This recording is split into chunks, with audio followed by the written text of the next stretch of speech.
Hola, ¿qué tal? Buenos días. Son las 7:16 de la mañana. Hoy entro a las 9 de la mañana al jale, así que tengo unos 40 minutos para grabar y otro ratito como para alistarme, porque en este momento de hecho no traigo pantalones. Es algo que a ustedes no les interesa. Este es el art blog número 3, me parece. Ahorita estoy viendo unos videos.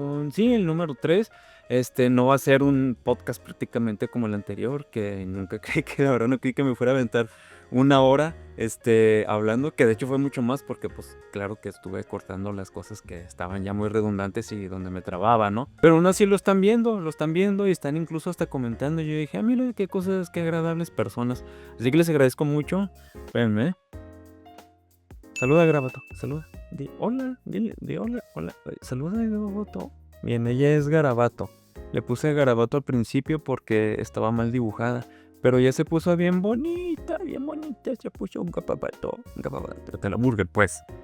Y les voy a dejar una foto de cómo estaba antes. A ver, no se te olvide, Silvia, por favor. Espérenme, déjenme, busco algo con que fingir que tengo un micrófono.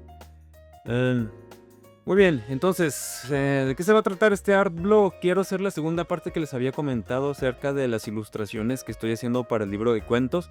Anteriormente les había comentado acerca de cómo hago yo el boceto para ¿cómo se dice? Para las ilustraciones que son en blanco y negro, que son en tradicional.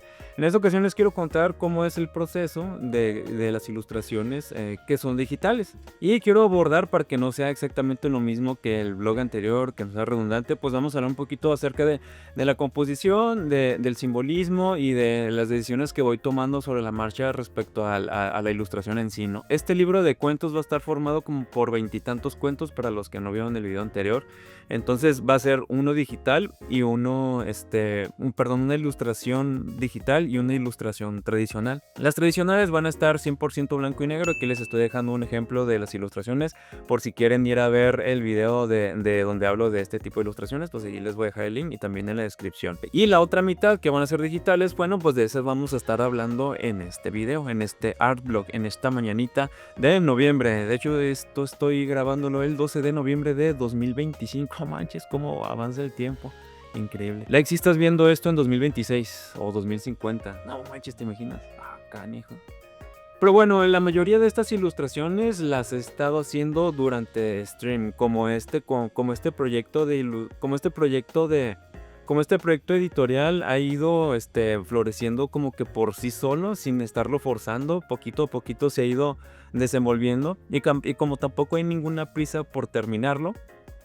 Me había puesto una meta, sí me había puesto una meta que fuera por el de septiembre, pero claro que como ustedes ya sabrán, o como ya les he contado, o como se imaginarán, pues el tiempo, el sueño, el peso abrumador de la existencia diaria sin un propósito real, pues como que a veces hace que los proyectos se retrasen, ¿no? Sin embargo, pues ha ido constante, poquito a poquito. No me ha pasado como en otros proyectos que literalmente dejo de hacer cosas hasta por un año. Por ejemplo, las 2 semanas en que estuve trabajando de noche en el cine, la verdad es que tenía el horario del sueño completamente destruido. Hasta ahora no me he podido recuperar realmente, siento todavía secuelas. Llego y me da demasiado sueño. Si me duermo, a veces me despierto a la hora de haberme acostado, a veces hasta el día siguiente. Entonces es un poquito complicado todavía, pero pues ahí vamos saliendo, ¿no? Pero bueno, vamos al grano, mucho bla bla. A ver, ¿cómo es que yo trabajo estas ilustraciones? Estas ilustraciones mayormente las trabajo durante stream. Sentí que era un poco más fácil porque al ser ilustración digital las estoy haciendo obviamente en la computadora, porque yo no tengo una tableta acá con pantalla y mega pro, ¿no? Les estoy poniendo aquí imágenes de cómo es la tableta que tengo. Decidí hacerlo en stream porque cuando estoy haciendo cosas en stream, pues me concentro en eso que estoy haciendo. La mayoría de las veces, si no es que el 99.8% de mi vida, yo procrastino. Es un vicio que tengo, soy muy decidioso, siempre dejo todo para después, y luego siempre ando apurado haciendo las cosas al último. Pero como este proyecto no tiene realmente un límite, pues me ayuda a no estresarme. Sin embargo, también estoy consciente de que si no pongo al menos una meta o no me concentro, esto se va a ir retrasando y retrasando más hasta que pues de plano diga, ay, pues ya para qué lo hago, ¿no? Entonces, ¿cuál es el problema? Si me pongo a hacerlo en la computadora, cuando estoy a solas, nadie me está viendo, de repente digo, ay, pues me voy a poner a ver videos, o de plano cedo al ocio. O sea, no estoy haciendo absolutamente nada, estoy en el teléfono, me acuesto en el piso, en vez de estar haciendo lo que yo sé que debería estar haciendo, ¿no? Así que decidí justamente hacerlo en stream porque en ese momento estoy interactuando con el chat, estoy platicando y estoy haciendo la ilustración. Muchas ocasiones me ayudan con retroalimentación, me dicen, oye, se ve raro, me dicen, prueba estos colores y cosas por el estilo, que yo estoy completamente dispuesto a aceptar. La mayoría de las veces, claro que el 99% de las decisiones las tomo yo y sí leo los consejos, pero en ocasiones yo siento que no es lo que yo quiero, entonces de plano pues los ignoro y no les hago caso, ¿no? Comienzo, como yo les había dicho, con el cuento. Cuando el cuento ya está en mi mente, cuando lo escribo o cuando lo leo, de inmediato vienen a mí imágenes en particular. Obviamente como a todo mundo, digo, a menos quienes tienen la fantasía, una disculpa para esas personas, no es que los quiera excluir, pero pues no es mi culpa. Pero siempre hay una imagen en especial, una imagen que se empieza a generar en mi cabeza. Obviamente yo todavía estoy muy lejos de representar con precisión extrema lo que me imagino, pero sí tengo la capacidad o la posibilidad de representar lo más cercano posible a esa idea. Por lo menos sé que lo que estoy imaginando en cuestión de concepto lo puedo representar para que otros lo puedan captar. Ahora, hay cuentos un poquito más difíciles que otros. Por ejemplo, anteriormente les comenté de magia de androides. Con magia de androides suceden muchísimas cosas, hay muchas escenas relevantes, muchas descripciones, vamos a decirlo, icónicas, podríamos darnos el permiso de decirlo, pero hay una imagen en particular que siento que representa perfectamente el cuento, que es la que ya les había enseñado en ese video, ¿no? En ese mismo apartado de dificultad, o sea, dificultad baja en la cuestión de conceptualizar, están pues por ejemplo los microcuentos, ¿no? Por ejemplo, hay uno que se llama Kegenover, que literalmente es un párrafo, no lo lees en más de un minuto. Y la parte fuerte, la parte principal, la parte icónica o evocativa de este cuento, pues es la atmósfera, cómo se describe la atmósfera y la estructura arquitectónica que se presenta en el cuento. Entonces pues yo decidí tal cual ilustrar ese momento porque tampoco es como que sea muy complejo. Yo ya tenía muy presente cómo es que quería que luciera, así que solamente traté de acercarme lo más posible a eso. En esta ocasión no quise jugar con una composición demasiado extrema, no quise hacer un contrapicado o un cenital, por ejemplo, o no quise inclinar la estructura hacia un lado de la imagen. No quise que fuera simétrico porque para mí lo que importaba era la atmósfera y la estructura, lo central y que estuviera pues perfectamente alineado, ¿no? Eso es lo que me interesaba y en lo personal le evoca suficiente como para que la gente ya se imagine o ya sienta cómo es estar en ese lugar, tratando de quitar dentro de lo posible preinterpretaciones, ¿no? O sea, si es contrapicado, que esté muy imponente. No, quería que la estructura fuera la fuente primaria. Otra ilustración, por ejemplo, que hice es esta, no sé si ponerla aquí o acá o en la pantalla completa, para el cuento de Arañas de Luz. El cuento de Arañas de Luz habla de una persona que tiene una experiencia cercana con estos animalitos y empieza a llevarse bien con ellos. Eventualmente pues como que los tiene por toda la casa, ¿no? No sé si decir los cultiva, los cría, esa es la palabra. De manera que esta persona pues les provee de alimentos, les provee de un lugar donde estar y ellas a cambio pues le dan la seda. No es como que sea un trato, sino que por el hecho de estar ahí, la seda de Arañas de Luz pues es literalmente está hecha de luz. Sin embargo, cuando se procesa y todo este rollo, que obviamente no es algo que aborde a detalle porque es un cuento, y más que nada juega con esta credibilidad, ¿no? Con apelar al espectador de créeme, las cosas son así, porque es un cuento de realismo mágico, es decir, no se busca sobreexplicar las cosas sino aceptarlas como son. Entonces el protagonista de esta historia se llama Joaquín, él es digamos que un cultivador, un criador de arañas de luz, perdón, y digamos que cosecha la seda, ¿no? Entonces él la tiene como un tesoro. Obviamente no les voy a dar spoilers del cuento, pero pues hay ciertas situaciones que lo llevan a tener que deshacerse de toda esa materia que para él era pues muy importante, ¿no? Y la ilustración es precisamente una representación de una escena muy importante en el cuento. Aquí como pueden ver pues la mano está sobre el pecho y está como que aprisionando algo, pero no solamente está aprisionando lo que está dentro de su mano, sino que también está a la altura del pecho como si fuera su corazón, como algo que ama mucho y despide luz. Ustedes podrán imaginarse lo que quieran respecto a qué es lo que tiene en la mano, pero definitivamente es algo valioso. Y cuando lean el cuento pues se van a dar cuenta exactamente de qué es, ¿no? Aquí también quise hacer una composición completamente simétrica porque quería que estuviera exactamente en el centro o que fuera una figura principal la mano, ¿no? la mano con el tatuaje obviamente es como un ornamento que yo diseñé, pues que evoca las arañas de luz, ¿no? Creo que me había brincado esta parte del proceso. Yo por lo general empiezo con bocetos, estando en digital, da la facilidad de hacer varios bocetos para ir explorando así de manera muy rápida cómo es que va a quedar la ilustración, porque la imagen de buenas a primeras pues ya la tengo, pero en ocasiones sí hay que jugar un poquito con el ángulo, ¿no? Si va a ser de frente, les digo, si va a ser simétrico, si va a haber como que un peso visual más repartido hacia los tercios o una línea de acción, por ejemplo, como es el caso de esta ilustración, que es la ilustración para la torre de prismas que se divisaba desde la acera al atardecer. Ese es el título completo del cuento y es bastante cortito, son algo así como una cuartilla y media más o menos. Y aquí si se fijan, sí es muy importante que la torre pues no esté al medio. La puse de hecho hacia uno de los lados para que se vea como que está muy alejada, y también puse en primerísimo primer plano solamente la silueta de un ser humano, de una persona que se ve ahí, de hecho muy pequeñita, aunque esté muy cerca de lo que sería la cámara, ¿no? O del espectador.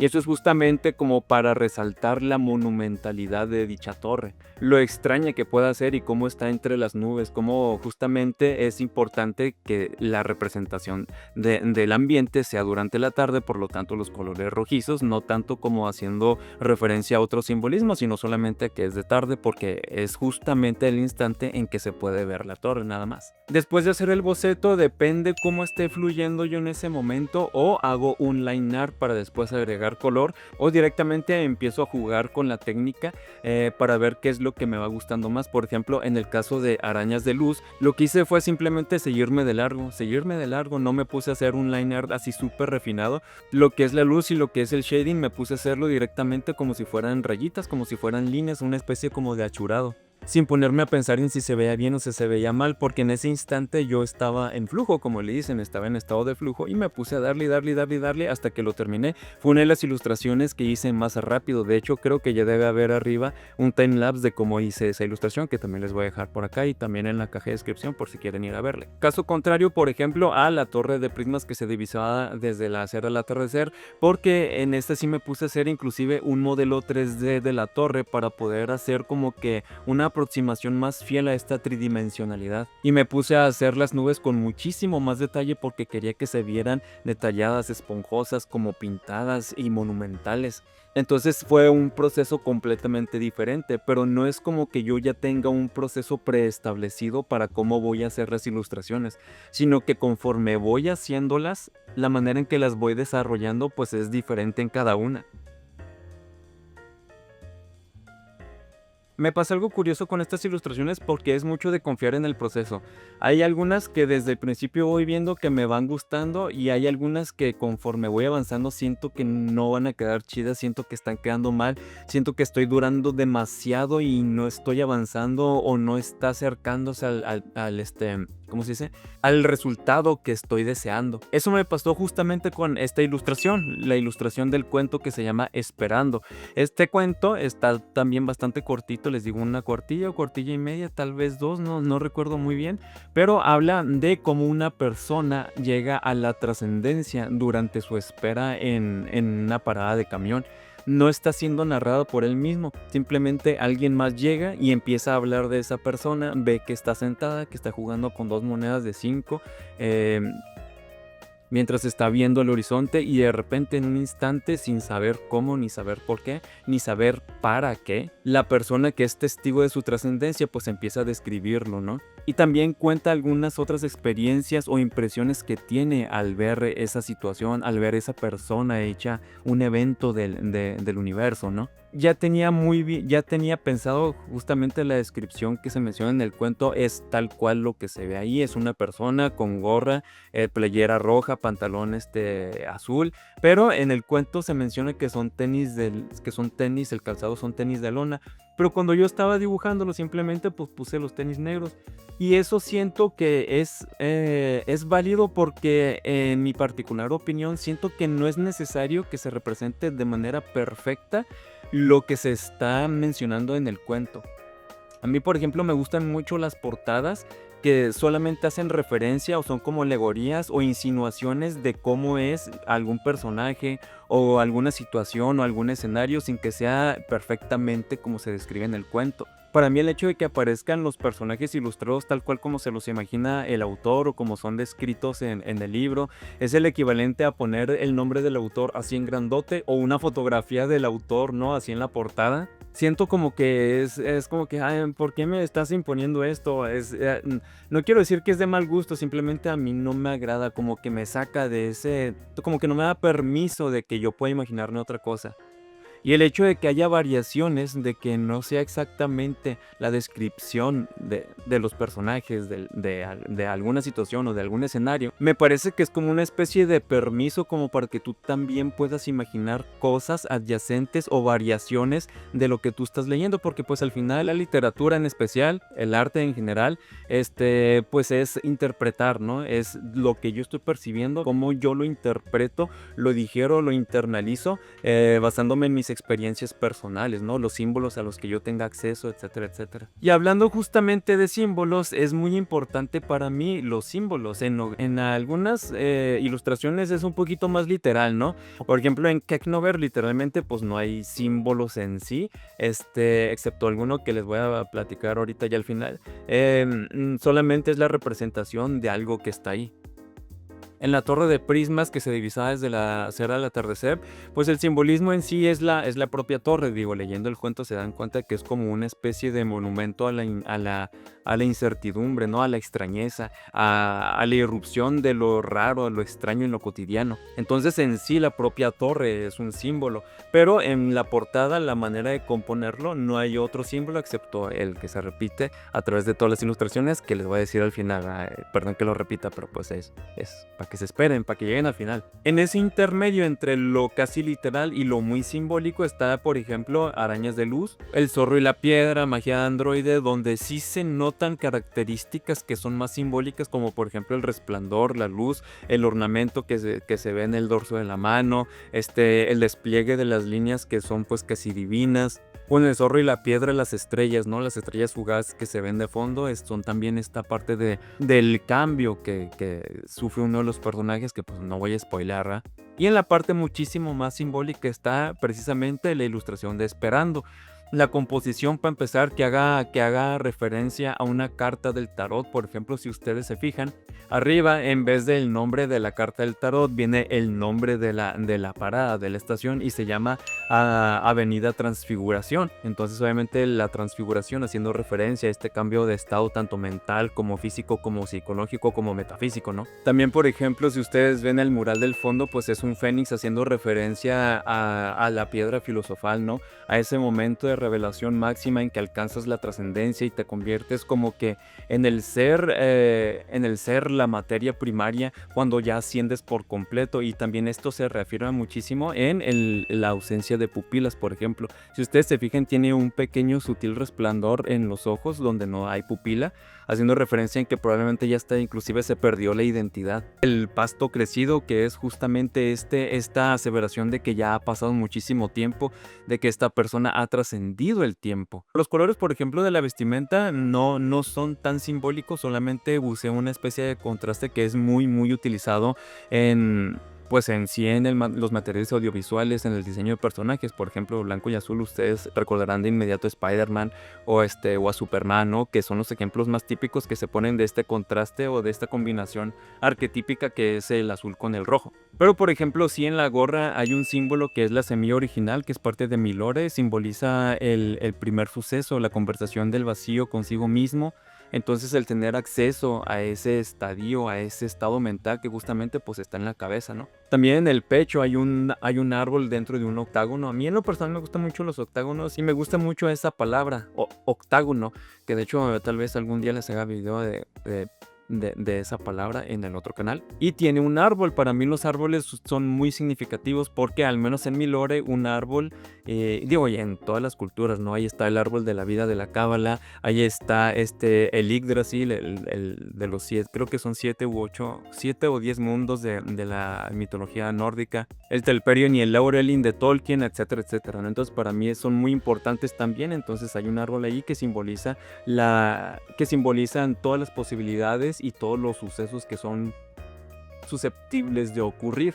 Y bueno, todo rematado y haciendo muy evidente lo que acabo de decir, pues con una serie de destellos, ¿no? De rayos que salen de la cabeza, muy a mi estilo. Que por cierto, no sé si decir que batallé, pero eventualmente llegué a ese estilo de hacer los resplandores o los halos o los reflejos de luz con estas formas, ¿no? Y ahora sí, el símbolo que les había dicho que se repite o que se va a repetir a través de todas las ilustraciones que planeo para esta compilación de cuentos, que es el diente de león. Así es, si ustedes se fijan tanto en Arañas de Luz, en el brazo del personaje se ve que tiene tatuado un diente de león. En la torre de prismas también se ve que la pequeña figura a un ladito tiene un diente de león. En Keknover se ve en primer plano una semilla de diente de león. En Esperando todo el alrededor está lleno de dientes de león en medio de la hierba. En El zorro y la piedra, las flores que están creciendo cerca están llenas de dientes de león. Hay otra ilustración de la que no les hablé, si quieren les puedo hablar un poquito más de ella.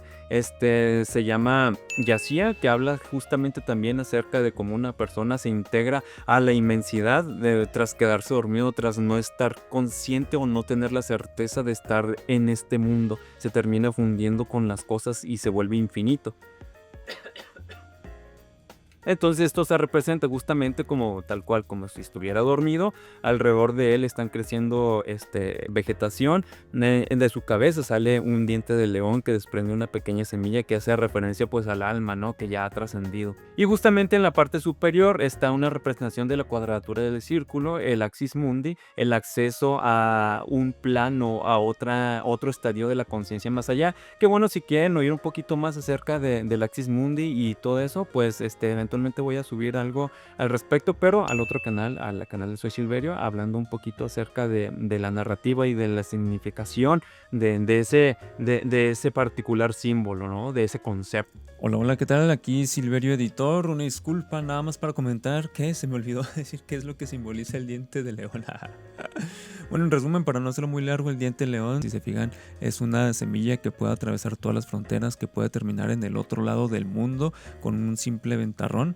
Es de las pocas semillas que terminan cayendo muchos miles de kilómetros lejos de donde se originó la planta original, valga la redundancia. Y pues de cierta manera apoya este concepto que es que abarca toda la compilación de cuentos, que es pues historias desde otros mundos. Para mí estas historias son como semillas digamos simbolizadas en el diente de león, que viajan a través de muchos espacios y tiempos y universos hasta caer pues en las plumas, en las mentes de las personas que hacen arte o tienen ingenio o tienen ideas, ¿no? Ese es el concepto más o menos que maneja esta compilación, por eso quería que todas tuvieran este símbolo. Cedo la palabra a Silverio del pasado. Adelante. Digo, esto del diente de león salió un poquito después, no es como que lo estuviera aprendiendo desde el principio, pero pues les digo, a través del desarrollo pues van surgiendo ideas y me gusta incorporarles porque siento que aportan mucho más. Pero bueno, eso es todo lo que tengo que contarte. Espero que te haya gustado que dijimos, tercer art blog. Si te gustó, pues ya sabes, ¿no? Dale like, compártelo, comenta ahí, oye, se te olvidó poner el link de esto. Oye, Silvio Editor, qué buen trabajo estás haciendo, que no se te olvida poner las cosas. O sea, cosas buenas, Y también dime tú qué opinas, si te gustaron las ilustraciones, si te interesa leer los cuentos a los que hacen referencia, etcétera, etcétera, etcétera, ¿no? Si te gustó la aparición de Garabato, claro que sí, cómo no. Y si llegaste hasta esta parte, pues comenta un diente de león. Yo sé que no hay emojis de dientes de león, pero pues a ver cómo se las ingenian. Sale, cuídense mucho, nos vemos, bye.